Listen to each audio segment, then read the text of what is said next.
नमस्ते सभी को, मैं हूँ सृष्टि और आज हम भगवद गीता चैप्टर 5 कर्म योग in action in Krishna consciousness के श्लोक 2 में आ गए हैं।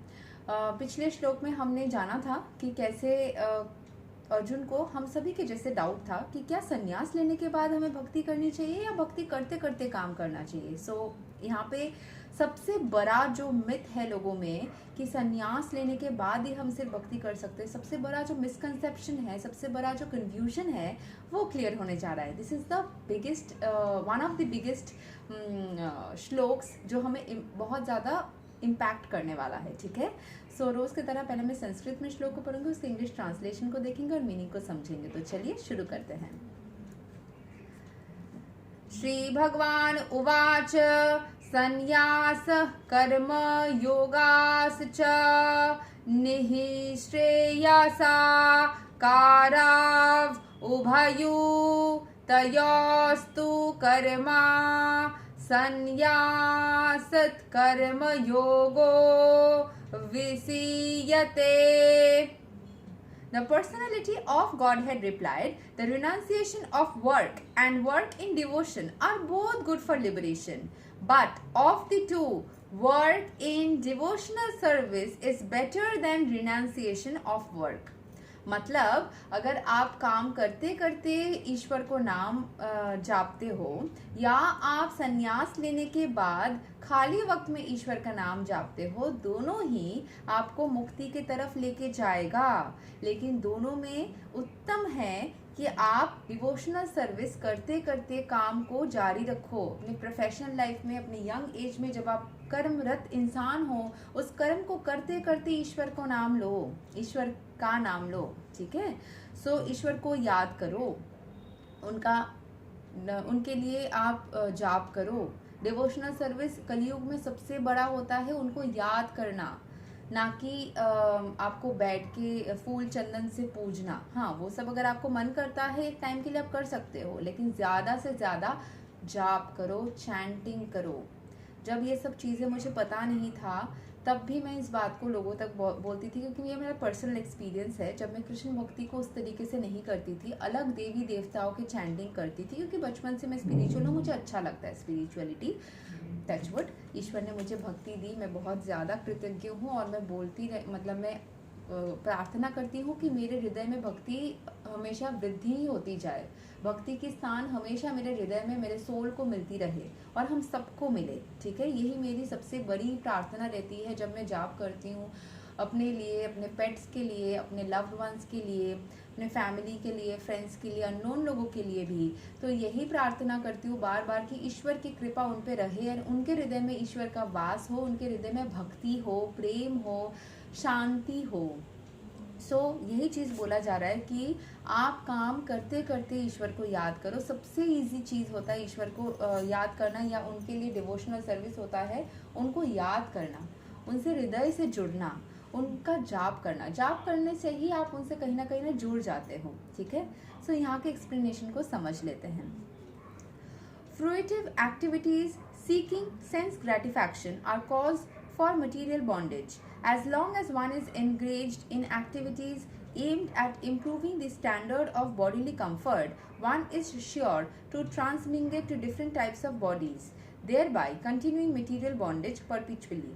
तो जैसे आप कोई भी चीज़ अपने कोई स्वार्थ के लिए कोई काम करते हो, सेंस ग्रेटिफिकेशन के लिए, तो आप मटेरियल एंटेंगलमेंट में आते हो, बॉन्डेज क्रिएट होता है और बार बार आपका जन्म होता रहता है, बार बार आप इस बॉन्डेज में चलते ही रहते हो। इसमें आप कंटिन्यूस एक लूप में चले जाते हो, इनफाइनाइट लूप। जो कंप्यूटर साइंस के स्टूडेंट्स हैं उनको पता होगा, कोडिंग करते हैं हम लोग तो इनफाइनाइट लूप आता है ना, बार बार कोड रन होते ही जाता है। उसको आपको ज़बरदस्ती ब्रेक दबा दबा के या ESC की दबा के वहाँ से निकालना होता है, नहीं तो वो नहीं निकलता है। तो वही चीज़ आत्माओं के साथ में भी हो सकता है। So Srimad Bhagavatam confirms this as follows: Nunam pramatta kurute vikarma yad indriya pritaya aparnoti na sadhu manye yata atmano yam asan api क्लेसा द आसा देहा परभावस्तादद अबोधा जातो यावान ना गिज जिज्ञासता आत्मा तत्वाम यावत् क्रियास्तावत् इदां मानो वै कर्मत् माकाम येना शरीरा बंधा इवा मना कर्मावसां प्रायुङ्क्ते अवेद्ययात्मान्ये उपाधियामने प्रीतिर्ना यावान् मायी वासुदेवे नामुच्यते देहा योगिना तावत्।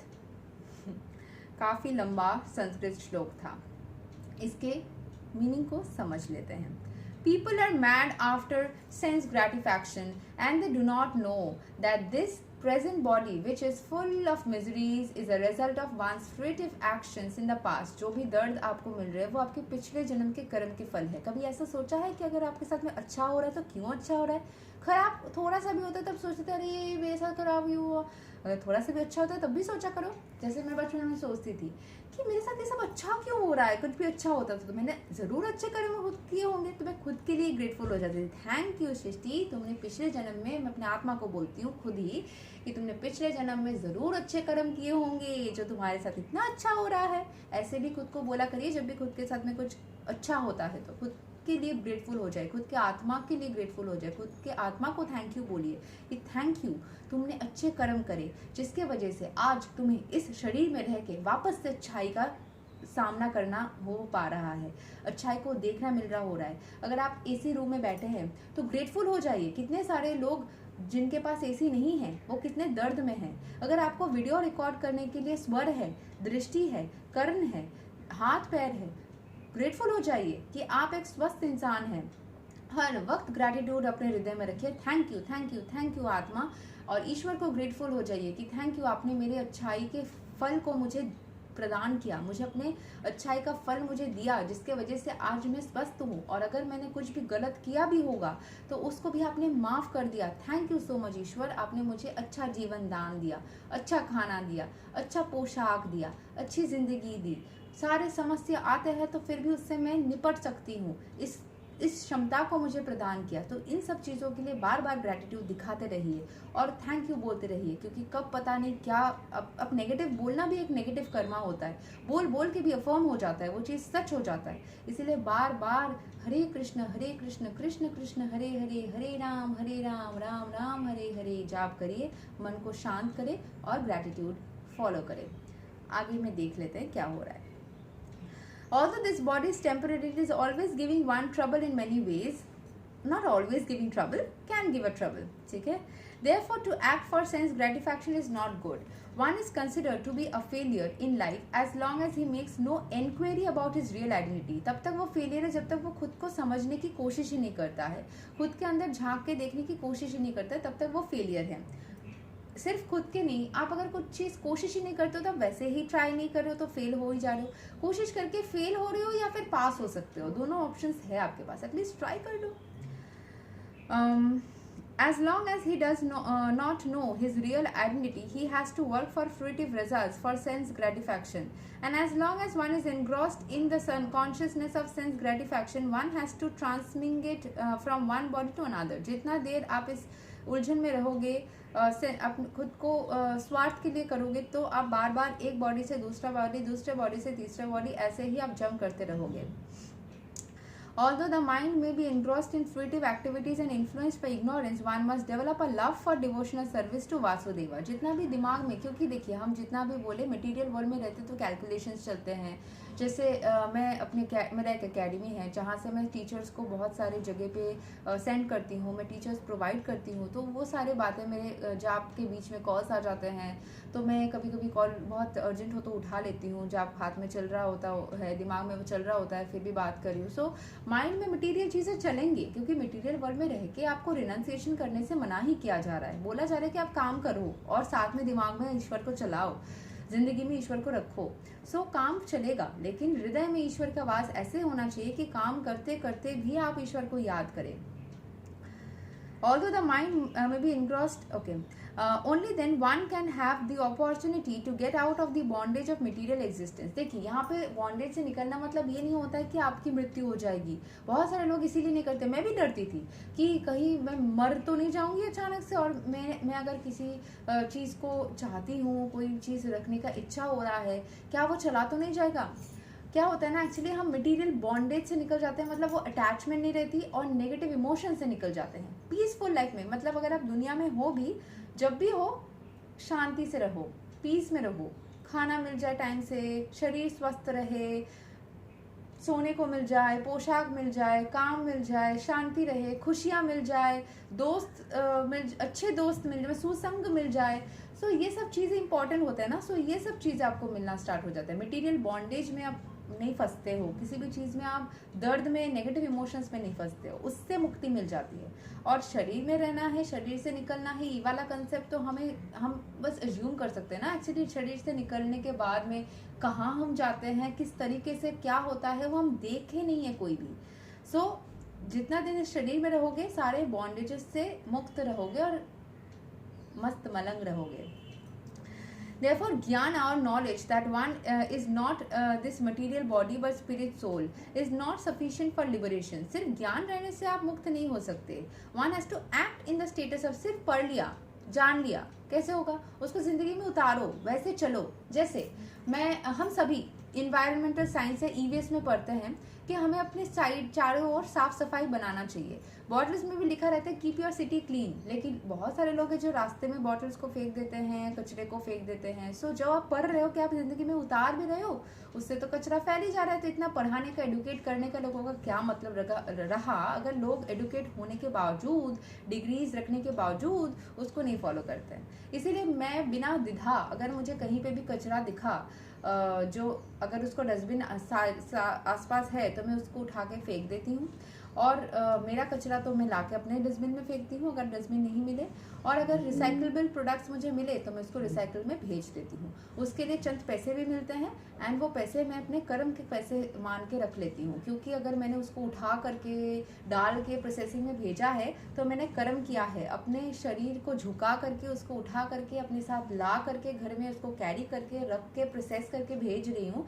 सो मैंने कर्म किया है, जिसके फलस्वरूप मैं जितने भी चंद पैसे मिलते हैं, जैसे बहुत ही चंद पैसे मिलते हैं, 50-100 रुपये मिल जाते हैं बल्क 2-3 बस्ते देने से, बहुत कम पैसे, लेकिन मैं फिर भी उसको करती हूँ, क्योंकि उसको करने से स्वच्छता भी बनी रहती है, रिसाइकल भी होता है, और उसको देख के अगर लोगों को भी करने का मन करे तो करे, ना करे तो ना करे। हम किसी को ना ही फोर्स कर सकते। हम स्वतंत्र देश में रहते हैं।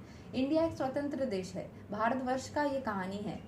हालांकि भगवान तो सर्व व्यापी है, सब जगह पे अवेलेबल है, लेकिन भारतवर्ष में उनकी कहानी शुरू हुई। तो उस तरीके से देखें तो हम भारतीय है, स्वतंत्र देश में रहते हैं, जो चाहे जैसा चाहे लोग कर सकते हैं, जबकि अब किसी और को हानि ना पहुंचाए। तो कचरा साफ करना हानि तो नहीं पहुंचाता है ना किसी को। So this is one of the thing. So जैसे मैंने बोला, सिर्फ ज्ञान रखने से आप किसी भी चीज़ को सक्सेसफुल नहीं हो सकते। उस ज्ञान को लीजिए, अपनी ज़िंदगी में उतारिए, चाहे वो स्पिरिचुअल नॉलेज हो या मटेरियल नॉलेज हो। Otherwise, there is no escape for material bondage. Action in Krishna consciousness is not, however, action on the fruitive platform. Activities performed in full knowledge strengthen one's advancement to real knowledge. जितना ज़्यादा आप ईश्वर को समझ के करने की कोशिश करेंगे, या फिर नॉलेज को रख के उसको उतारने की कोशिश करेंगे, आपको और ज़्यादा नॉलेज मिलेगी। So, without Krishna consciousness, mere renunciation of fruitive activities does not actually purify the heart of a conditioned soul. Krishna consciousness के बिना अगर आप सिर्फ फ्रूटिव एक्टिविटीज़ को, जो स्वार्थी कामों को फिर छोड़ दे, ठीक है, अपने सारे स्वार्थी काम करना छोड़ दे, अच्छे इंसान बन गए, लेकिन आपने ईश्वर को याद नहीं किया, तो फिर उसको छोड़ने का भी मतलब नहीं बनता, क्योंकि मटेरियल कॉन्टेमिनेशन इतना तगड़ा है ना, इतना ताकतवर है ना, उससे सिर्फ ईश्वर ही लड़ सकते हैं। ईश्वर की याद करने के बिना आप एक छोटे से कंडीशन सोल, एक छोटा सा आत्मा वापस से उस कंटामिनेशन में चले जाओगे। इसलिए बहुत सारे लोग खराब चीज़ों को छोड़ने के बाद वापस से उसमें जुड़ जाते हैं, क्योंकि वो प्रोटेक्शन ही नहीं लेते। अगर आपने कोई रोग हुआ, उसमें दवाई, मतलब आपने उस दवाई लेके उसको सही कर लिया, लेकिन आपने कोई वैक्सीन नहीं लगाई और मतलब आपके शरीर ने एंटीबॉडीज बना ही नहीं पाई, तो वो वापस से हो सकता है ना। या फिर आप उसमें प्रोटेक्शन, जैसे कोविड आया था उस टाइम पे बोला जाता ना, आप कंटिन्यूसली गर्म पानी पीते रहो, ये करते रहो। आप मान लीजिए बाहर निकलने के लिए मजबूर थे और आपने प्रोटेक्शन नहीं ली, मास्क नहीं पहने थे या फिर कुछ और, तो चांसेस थे ना कि आप वापस से अफेक्टेड हो जाओ या फिर आप अफेक्टेड हो जाओ उसी तरीके से। So as long as heart को इसीलिए हमारे हृदय को प्यूरिफाई करना है। As long as the heart is not purified, one has to work on the fruitive platform. जब तक हृदय में ईश्वर का वास नहीं होगा तब तक आप फ्रूटिव प्लेटफॉर्म में, यानी कि स्वार्थी काम जिसमें आपको फल चाहिए होता है, वैसे काम में आप जुड़े रहते हो। But action in Krishna consciousness automatically helps one two escape from the result of fruitive action. जैसे ही आप कृष्ण कॉन्शियसनेस करते हो ना, मैंने खुद ये चीज़ एक्सपीरियंस की है, डिस्परेशन या तड़प जो चीज़ थी, मैंने जिस टाइम पे कृष्ण जाप शुरू किया था उस टाइम में बहुत ज़्यादा डेस्परेट थी, बहुत ज़्यादा तड़प में थी। किसी ने मुझे बहुत हृदय में चोट पहुंचाया था, सिर्फ एक इंसान नहीं, ग्रुप ऑफ फैमिली मेम्बर्स थे जिनसे मैं काफ़ी अटैच हो गई थी, और मैं उस चीज़ को बिलीव ही नहीं कर पा रही थी कि मुझे कैसे कोई मतलब ऐसा कर सकता है, ठीक है। और वहाँ उस घर में भी कृष्ण भक्ति चलता था। सो मैं थोड़ी सी कंफ्यूज थी, मुझे समझ नहीं आ रहा था। कृष्ण भक्ति नाम से करने से नहीं होता है, वो मैं अभी समझ पाती हूँ, मैं कमेंट नहीं करूँगी क्योंकि मुझे किसी को इंसल्ट नहीं करना है। लेकिन अभी मैं इस डिफरेंस को समझ पाती हूँ कि सिर्फ कृष्ण को ऐसे कृष्ण कृष्ण मुझे प्यार करती हूँ, कृष्ण से बोलना और उनके बारे में 2-3 पोस्ट लगाना या फिर उनका थोड़ा बहुत पूजा करना एंड हृदय से उनको एक्सेप्ट करना, दोनों में थोड़ा सा तो डिफरेंस होता है। एनीवेज, तो कृष्ण कॉन्शियसनेस में आप अगर उनको हृदय से मानोगे ना, तो आप डेस्परेशन से, नेगेटिव इमोशन से निकल जाओगे। मैं आज बिलीव नहीं कर पाती हूँ कि पिछले साल इसी वक्त मैं इस दुविधा में थी। सो या आई एम वेरी हैप्पी। अगले साल शायद मैं और ज़्यादा अच्छी सिचुएशन में चली जाऊँ। आप लोगों के साथ जब मैं वीडियो शेयर करी होंगी जून जुलाई 2024 में, शायद और ज़्यादा खुशियों को एक्सेप्ट कर पाऊँ और भी ज़्यादा खुशियों को जी पाऊँ। तो therefore action in Krishna consciousness is always superior to renunciation। सब कुछ छाड़ देना से हमेशा ये ज़्यादा अच्छा होता है कि आप काम करते करते कृष्ण को याद करें। which always entails a risk of falling। Renunciation से आप गिर सकते हो, सब कुछ छोड़ दिया, बस ईश्वर का नाम ले रहे हो, उसमें आपको मन नहीं किया, आप बोर हो गए, आपने छोड़ दिया, फिर वापस से problems. So renunciation without Krishna consciousness is incomplete. As मतलब रिनाउंसिएशन सिर्फ संन्यास लेना नहीं, जिंदगी में कोई एक सिचुएशन से भी, मान लीजिए किसी कोई गाली गलौज करता था या फिर अल्कोहलिक था, उसने सब कुछ छोड़ दिया, वापस से आ सकता है। लेकिन कृष्ण कॉन्शियसनेस हृदय में आएगी ना, तो फिर वापस नहीं आ पाएगी वो सारी नेगेटिव चीज़ें। As renunciation without Krishna consciousness is incomplete, as is confirmed by Srila Rupa Goswami in his Bhakti Rasamrita Sindhu। प्रापंचिकातया बुद्धया Hari संबंधी वसतुनः मुमुक्षुभिः परित्यगो वैराग्यां Falgu कथये। When persons eager to achieve liberation renounce things related to the Supreme Personality of Godhead, thinking them to be material, their renunciation is called incomplete। यहाँ पे उन्होंने कुछ और बोला है कि जब ईश्वर ऐश्वर्य चीज़ों को लोग छोड़ देते हैं, ये सोच के कि ये तो मटीरियल चीज़ है, ये सोच के ईश्वर की चीज़ों को छोड़ देते हैं, तब भी वो मतलब ईश्वर को नहीं प्राप्त कर पाते हैं। जैसे कि तिलक लगाना, इसको बहुत सारे चीज़ लोग सोचते थे कि ये तो बस एक मेकअप जैसा है, या फिर काजल लगाना ये एक सजने की चीज़ है, इसको हम क्यों करें। या फिर तुलसी का माला धारण करें, एक तो माला है, ऐसे तो बहुत सारे माला मिल जाएंगे, इसको क्यों पहने, ठीक है। या फिर माला बैग को लेके जाप करने का होता है, हम तो हमेशा हरे कृष्ण को सोचते ही हैं, ऐसा क्यों करें। ये सारी चीज़ें मटीरियल चीज़ें हैं। तो आपको आंसर मिले क्या होगा, ये सारी चीज़ें मटीरियल चीज़ें लग सकते हैं, लेकिन ये आपको ईश्वर के और करीब लेके जाते हैं, ठीक है। अब अभी इतना कुछ बोलने के बाद एक श्लोक में बोला था, कृष्ण खुद बोलते हैं जो लोग कृष्ण कॉन्शियसनेस में नहीं आना चाहते हैं या फिर जो लोग नहीं करना चाहते, जो लोग समझते नहीं हैं, उनको ज़बरदस्ती समझाने मत जाओ, उनको बोलने की ज़रूरत ही नहीं है। उनको करना है करे, नहीं करना है ना करे। लेकिन जो भक्ति में रहने वाले इंसान होते हैं, उनका हृदय इतना दयालु हो जाता है ना कि उनको दूसरे लोगों को देख के ये लगता है कि इनके ज़िंदगी में भी वो सुख आ जाए, उनको भी ये शांति मिल जाए, वो भी थोड़ा आगे बढ़ जाए। Renunciation is complete when it is in knowledge and everything is in existence belongs to the Lord, and that no one should claim proprietorship over anything. कुछ भी आप बोल नहीं सकती है मेरा है, क्योंकि आपका कुछ है ही नहीं। ईश्वर ने आपको बनाया एंड उन्होंने चीज़ों को बनाया, एंड हमारे अंदर उन्होंने वो स्किल्स दी या उन्होंने वो ब्रेन दिया कि हम दूसरी चीज़ों को बना के खुद के लिए यूज़ कर रहे हैं। तो खुद का है क्या? दिया तो सब कुछ उन्होंने है। One should understand that factually nothing belongs to anyone. Then, where is the question of renunciation? One who knows that everything is Krishna's property is always situated in renunciation. जिसको पता है कि सब कुछ तो कृष्ण का ही है, उन्होंने सब कुछ ऐसे ही इस भाव से ही उन्होंने सब कुछ छोड़ छाड़ दिया, ठीक है। वो वैसे ही रिनाउंसिएशन में, संन्यास में चले गए कि मैंने सब कुछ तो कृष्ण का है, मेरा कुछ है ही नहीं, तो सब कुछ उन्हीं का है, बस उन्हीं का है। रिनाउंसिएशन मतलब सब कुछ छोड़ देना ना, तो आप शुरू से ही सब कुछ छोड़े हुए इस चीज़ को एक्सेप्ट करके कि आपका कुछ नहीं है। सच्ची में हम लोगों का कुछ है नहीं। अगर ईश्वर की ब्लेसिंग चली जाए ना, तो जितना भी उन्होंने स्किल सेट वगैरह दिया है वो सब कुछ चली जाए ना, तो ऐसे कुछ नहीं। कुछ लोग होते हैं ना, बहुत मेधा होता है, हम बोलते हैं गॉड गिफ्टेड, ईश्वर ने उनको ब्लेस किया है, तो क्यों बोलते हैं ये बात। कुछ लोग होते हैं ना, बहुत छोटी उम्र से ही बड़े बड़े मैथ्स कर लेते हैं, बड़े बड़े, तो कैसे वो नॉर्मल है क्या? हम सब में सेम चीज़ रहती है क्या? हम सभी सेम जैसे बात करते हैं क्या? सेम जैसे सोचते हैं क्या? नहीं ना। तो वो ईश्वर की ब्लेसिंग होती है ना, तो ईश्वर ने दिया है तभी है ना, हमारी खुद की तो नहीं है ना। तो हमारे कोई कर्म होंगे, कुछ होगा जिसके वजह से उन्होंने फलस्वरूप दिया होगा। तो अगर वो नहीं देंगे तो नहीं मिलेगा, और वो कर्म करने की क्षमता भी वो डालते हैं हमारे अंदर। सब में इक्वल क्षमता डालते हैं, फिर जो जैसा करते हैं उस हिसाब से उसको ब्लेसिंग्स मिलती जाती है। जस्ट लाइक स्टार्स मिलना, स्माइलीज मिलना, वैसे।